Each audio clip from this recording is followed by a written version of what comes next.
Y'all still there? We're here. That's weird. It just totally quit. I don't know if my internet went out for a second or what. Sorry about that.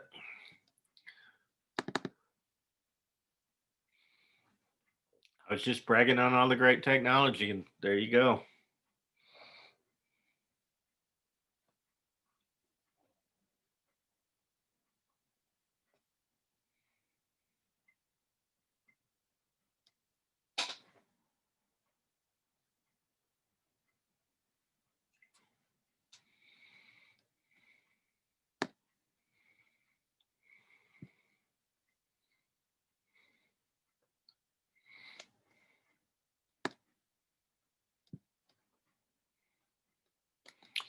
All right.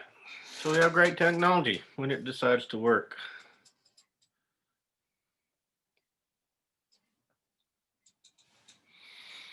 What else we need to do? We need to request large print materials in advance. Many of the textbooks come in large print or even in Braille. The thing is, though, a Braille textbook is probably going to be 10 or 12 volumes. It'll take up, at least that much space on your shelf. So if you're on chapter 1 or 1 through 3, well, chapter 1 itself maybe several volumes if it's in Braille, because it takes a long way to a lot of space to get that. So you'll need to think in advance and get those materials ordered and have them on hand at the right time. This is ordinarily not something they're going to issue to each kid. They will let them use them for that class, and then they'll take them back for somebody else for the next class. Get training on the use of the optical devices and the software. If the child needs help, you need to be able to help them. Encourage student relationships and interaction. Support the emotional and the learning needs. Provide daily cues. Okay, this is what we're working on today. They can't just read the assignment off the board. Consult with the vision specialist regularly. This is the person that's going to be coming in and working with you and working with the child. Talk to them. They've got all sorts of ideas. This is their specialty. You are not in this alone. Use tactile materials. Try to think about reducing glare. Also, what people tend to do is they tend to speak loudly to someone who is blind. I'm not sure why that is. Maybe the same reason when I'm having trouble finding where I'm going in the truck, I turn the volume on the radio down. I don't know. But speak in normal tones. Tell the student when you're leaving the room. You don't want them to just, hey, where are you? Maintain high expectations. Give regular feedback for what's happening and how they're doing. Kind of that moment, oh no, what do I do? I found out I've got a child who's blind in my classroom. What do I do? There are people to help you. There are these VI itinerant teachers that we've talked about. There are Braille materials available.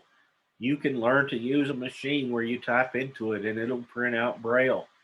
There's tons of technology. Probably the best thing you can learn is this phrase, how can I help you? And you say that to the kid. Oftentimes, if you're going to have this child in your class, it's going to be a very bright child. They know what they need, and working with you, especially as the child gets older, middle school, high school, they know what they need, and they know how to tell you what they need. So, sorry we had that little glitch in the software because we were almost through that. Ends it for today. Unless anybody has any questions,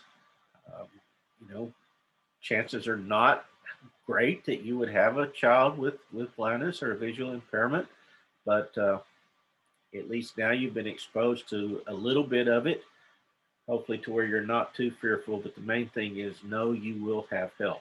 You're not expected to do this on your own if you do get a child who is blind or has a visual impairment. Any questions? Anything you want to talk about? All right. Well, y'all have a great evening and the great rest of your week. Thanks for being here. It's always easier to talk to people than a blank screen. So thank you. Thank you. Good night. Good night. Good night. Thank you. Go Cowboys.